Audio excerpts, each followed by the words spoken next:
Yep, it's Phil Donato, member for Orange. All good? All good? Yeah. Okay, thanks everyone for turning up today firstly. It's this very important press conference. We're here outside the Orange Fire Station because of a very important issue.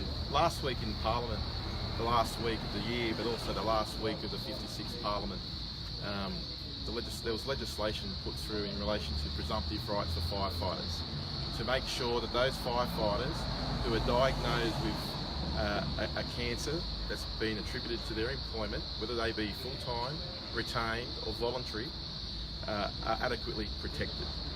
And what we saw occur last week in Parliament was very disappointing insofar as there was an amendment that was passed through the upper house which would have made the retrospective claims of firefighters to get compensation, to adequately get compensation.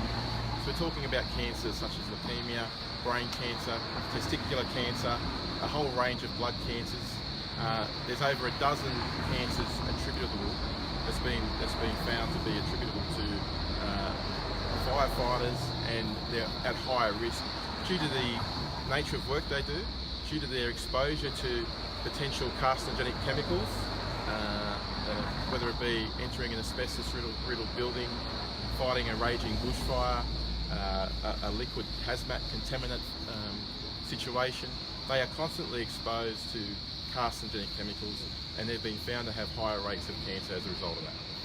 So this legislation would have, in effect, given rise to protections for those people that have been diagnosed with a cancer, and the government wanted it to be from September this year, to cover those who are diagnosed from September this year.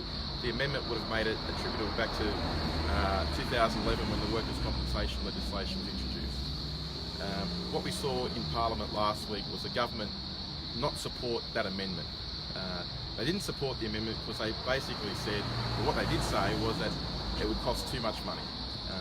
They thrown up a figure of close to $1 billion, when a week or so earlier, when the bill was introduced, they said it was going to cost about $350 million to make it retrospective. So there's this massive blowout in cost. There's no substantiation for it. And what they decided to do, the government that is to put it up into the upper house for an inquiry that will be dealt with in the first 100 days of government in next year, assuming that the government gets back in. And they would chair an inquiry. There would be an inquiry chaired in relation to this issue to determine whether or not it would be financially valid to be able to make these retrospective claims, which is an absolute cop-out. We have firefighters, and you'll hear from one of them shortly, who are diagnosed with a cancer as a result of their long-standing employment or occupation as a firefighter, and they won't be protected. They won't be protected. And I've met firefighters in Sydney last week who have also been contracted with brain cancer, who've spent close to $100,000 in medical expenses, who they won't be protected. So it's cruel that in one hand they're saying from this date onwards those will be protected, but anyone who was being diagnosed before that date in September this year, bad luck. We're just going to turn our back on them. These are people who place their lives on the line for our protection. These are people who run towards fire and towards danger when the rest of us retreat. These are the people who should be afforded the protections. The government has plenty of money to spend on stadium rebuilds, relocating museums, billions of dollars that they spend on those projects. But when it comes to supporting our frontline services, our emergency services, those who protect us, they've simply just shown them the door. And it's very, very sad, very sad. And this is a matter that needs to come to the light of the public. That's the reason we're holding this press conference. And we need to make sure that the people are aware of this situation, and that firefighters are adequately protected. So I guess, let's say hypothetically the government could justify this $1 million price of it. Is it still to you not good enough? No price should be an issue? Well, there shouldn't be a price on it, and $1 billion has just been thrown up. We haven't seen any costings of this or how they've substantiated the figure of $1 billion. Because it went from 350 million one week and 2 weeks later to $1 billion. No price should be a deterrent on this. This is about ensuring that those firefighters are adequately protected. It's a workers' occupational health and safety issue. They're placing themselves in danger every single day. It has impacts on their family as well, and they need to make sure that they have those protections, that they are afforded those protections like other people would be afforded workers' compensation protections. It shouldn't be any different. We need to make sure that those that are being diagnosed before September this year are also afforded those protections. How is this going to impact the cancer patients at the moment? Well, it's been quite demoralising for their morale, for their family. I mean, like I said, some of them have spent close to $100,000 that I know that people I've spoken to in medical expenses. It's crippled them. You know, they did a job that they love for decades, most of them, a lifetime of employment or a lifetime of firefighting duties that they've devoted, and to be treated this way, you know, it really, really beggars belief when you see a situation where a government, as I said, has billions of dollars to spend on stadiums and other projects such as that, but cannot afford to spend money to back up our frontline emergency services. We see that the government's sort of pushing this back and pushing back the amendment and getting that retrospective funding through. Is it a case where, say, down the track, months from now, they do pass it? Could it be too little too late for some? Could be. There could be. The reality is there could be firefighters who die in that time between now and having that retrospective legislation passed. They're talking about the first 100 days in government. Their first 100 days in government next year. You know, so and then there's going to be an inquiry, an upper house inquiry. So it could be months, could be years before this is ultimately passed. And you know, when people are suffering from a terminal illness, that could be too long. I'll now hand over to Tim Anderson to say a few words, and then we also have Trevor Eassie as well to speak, who's a retained firefighter for 30 years and was diagnosed with leukaemia back in 2012. Thank you very much. Is that okay, guys? Yep. So, Tim, if you can, would you please try and ignore us when we ask you the questions, and try and look towards Mari, if that's okay, down the middle. Yep. All right.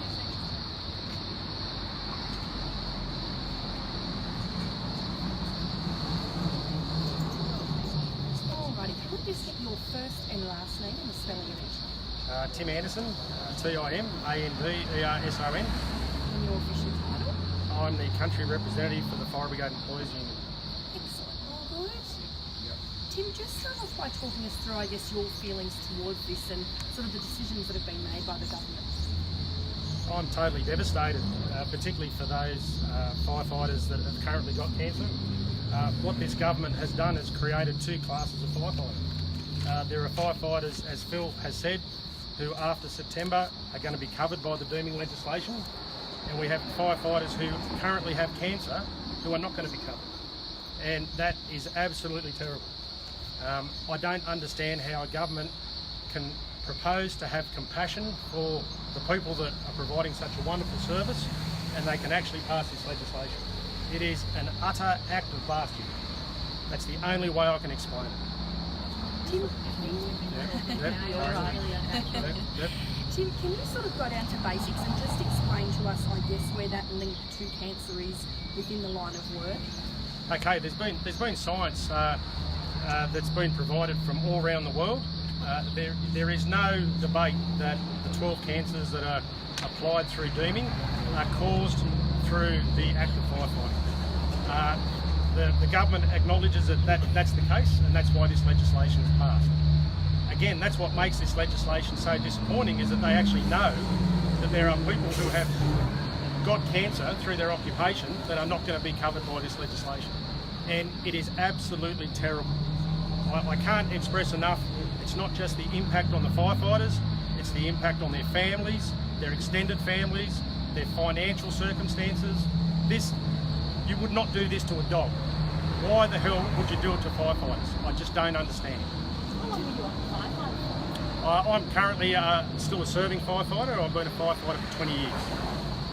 Do you sort of feel like it's a case where the government's sort of putting money before the lives of the firefighters that are serving the community? Well, as Mr Donato said, what sort of government prioritises rebuilding stadiums and is happy to let people suffer?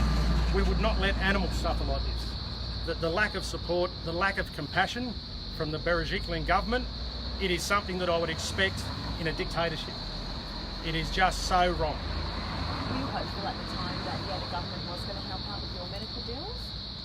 I don't have cancer, luckily. But yeah, what we're after with the deeming legislation is that it's accepted as something that you've got through your occupation, and therefore it will be accepted as workers' compensation. So those firefighters will then get all the protections that come with workers' compensation. At the moment, firefighters that get those cancers prior to September have no support from their employer. They have to do it all on their own. So let's say that the government sort of comes back to say, well, firefighters presently know that cancer can be a risk at some time. Is that sort of to you sort of not a factor, considering that firefighting services are still crucial to the community? Someone still has to do that job. The fire brigade has tried to manage the risks as best as they can. We have good protective clothing, we have BA, we have work practices that try and manage it, but ultimately it is a dangerous occupation. We are there to serve the community. We make a conscious decision to be firefighters, and we love it. That's why we do it. And the community, I think, respects us because of that. That's why I believe this government is so far out of touch with what the community wants. I think the community understands what firefighters do, and they love us because of what we do, and they won't accept the fact that we are going to be leaving firefighters behind who have to fight these terrible cancers on their own. Why do you think the government's done this? Well, you'd have to ask the government that. I can only assume because of money. They're putting money before people. Thank you, Tim. You spoke really well. Thank you. We've got Trevor. Yeah. Trevor was a 30-year retained firefighter. Step forward a bit, Trevor. And was diagnosed. Make a mistake, we can just start again. Need a minute, just start again. Trevor, you happy to say what you've got? Yeah. Trevor, just so you're aware, Trevor was a retained firefighter for 32 and a half years. He's been retired for about 4 or 5 years. Unfortunately, when he was diagnosed with leukaemia, which is one of the deemed illnesses. So Trevor is a human face of someone where this legislation impacts directly upon them. He's not covered by the deeming legislation. He's not covered by workers' compensation. He has to try and battle through this on his own. His family's being impacted upon it. Financially, you've been impacted upon it. And this is the human face of this legislation that has been passed by this Berejiklian government. Because of the leukaemia, I had to leave the fight. So, Trevor, would you just give your first and last name and the spelling? Trevor Eassie, B-A-S-S-I-E. So, Trevor, can you just sort of talk us through a little bit about your situation? Well, I was a fireman here with Orange Fire Brigade, retained for 32 and a half years. Sorry, Trevor. I'm going to make sure we can hear you. Do you want to put the recording, Graham? Does it maybe interfere with the others? Is it working now? It's working? Testing. Just put recording, Graham. Okay, grab recording. Is it not in the camera? So sorry. It's all right.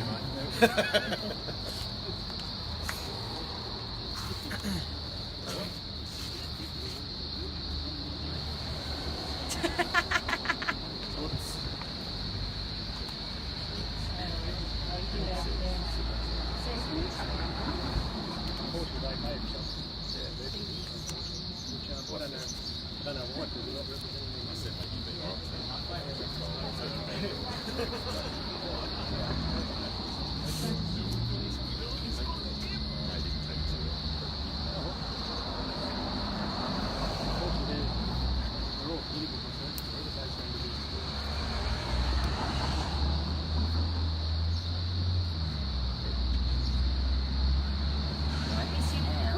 Start again. Yeah. Take two. Alrighty, so Trevor, if you could just start again, if that's okay, about, I guess, your current situation, a little bit of history of what's caused to the Well, I joined the brigade here in 1981. I was in it for 32 and a half years as a retained firefighter. And in the end of 2012, I was diagnosed with leukaemia, non-Hodgkin's lymphoma. And as a result of that, I had to have chemo for 6 months and then 2 years of ongoing treatment. I wasn't able to work and had to leave the brigade as a result. And, had 3 years under dole, which took some getting used to. And when I finally got a casual job, I was gradually working up in the hours with me. Trevor, how sort of devastating was that when you had to leave, considering I imagine it was something you were quite passionate about, something that meant a lot to you? Well, at the time it wasn't so bad because I just didn't have the energy to do anything. But it's something I've been doing for so long and enjoyed, and yeah, it was hard to leave, but your life and family comes first. And talk us through, I guess, financially, how much of an impact this has had? A fair bit. Can you just stop for a second? Of course you can. Kittens, I mean. This is the human face of this decision that this government's made. No, you're right. Take your time. It's a tough topic. Plenty of time. Surprised me.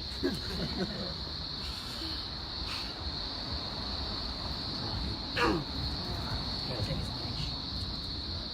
Yeah, financially, well, I had to use up all my sick leave, holiday, long service while I was with the brigade, and then I wasn't fit enough to do the job, so I had to leave. Then I had to go into Centrelink because I couldn't work. When I went on to Centrelink, you've got to use up any funds you've got before they'll pay you, and then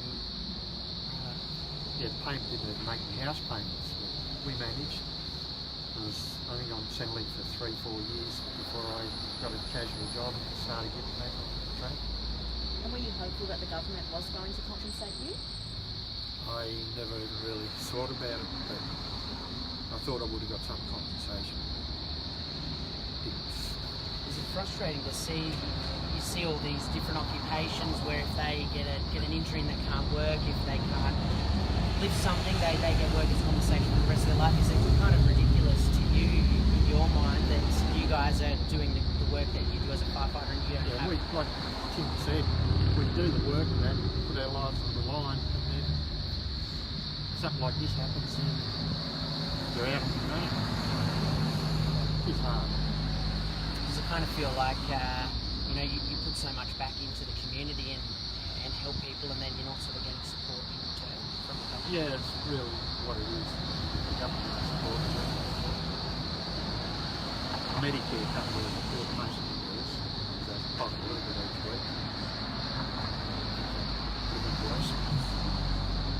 Sounds like you are sort of staying quite optimistic, but I guess the reality is that it is quite devastating and that it's having such an impact on you and your family. Yeah. At the moment, the leukaemia is in remission, but there's a high chance it will come back and we've got to go through it all again. And whether it works next time or not is another question. Because it has got a 86% survival rate, so there's 14% that don't make it. So, it is in the back of your mind all the time. What would it have meant to you and your family if you were compensated by the government? Oh, it would have made it a lot easier instead of struggling, worrying about you can't go here or you can't go there. What you do does affect you. You haven't got money. Anything else you wanted to say? I think I said all most of it off. Sam, very well done. Thank you so much, Trevor. Great. Thank you Thanks for very much. Well done, mate.